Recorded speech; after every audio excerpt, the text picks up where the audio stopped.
সরকারি জমিতে প্রাসাদ গড়ে 40টি মুসলিম দেশ ঘুরে হিন্দুদের মুসলিম করতে 100 কোটি টাকা সংগ্রহ করে এনেছিলেন।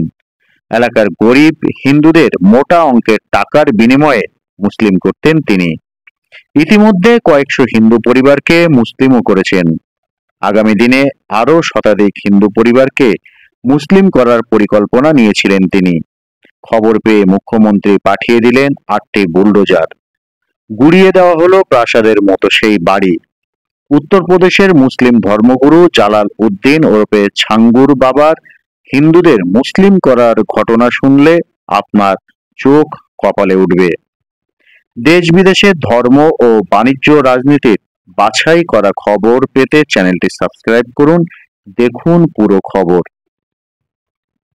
বুলডোজার শাসক যোগী আদিত্যনাথ উত্তরপ্রদেশে আইন আর স্বাধীনতা ফেরানোর জন্য বিশ্বজুড়ে শিরোনামে।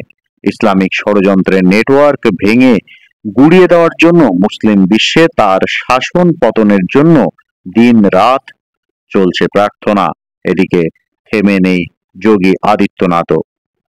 উত্তরপ্রদেশের বলরামপুর জেলার মাতপুর গ্রামে 2 বিঘা সরকারি জমি দখল করে বিশাল প্রাসাদ বানিয়েছিলেন জালাল উদ্দিন ওরফে ছাঙ্গুর বাবা। অভিযোগ, ধর্মীয় কাজকর্মের আড়ালে তিনি ধর্মান্তর করতেন। অভিযোগ ছিল বিভিন্নভাবে প্রলোভন দেখিয়ে ছাঙ্গুর বাবা হিন্দুদের ধর্মান্তর করেছিলেন। শনিবার ছাঙ্গুর বাবার ও তার স্ত্রী নাসরিনকে বলরামপুর থেকে গ্রেপ্তার করা হয়।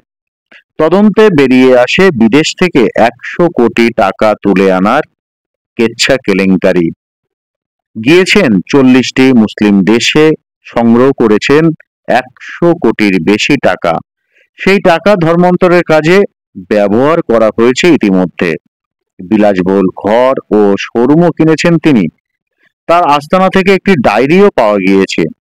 সেখানে 100 জন হিন্দু পরিবারের নাম পাওয়া গিয়েছে, যাদের তিনি আগামী দিনে ধর্মান্তর করতেন।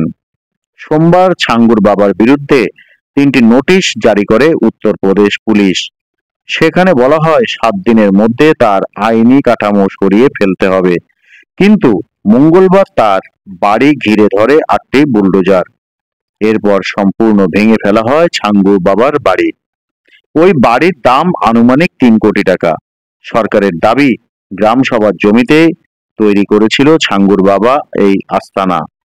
ওই আস্তানা ভেঙে ফেলার পর সমাজ মাধ্যমে যোগী আদিত্যনাথ লিখেছেন, রাজ্যের মা বোনদের সম্মান রক্ষায় বদ্ধপরিকর রাজ্য সরকার।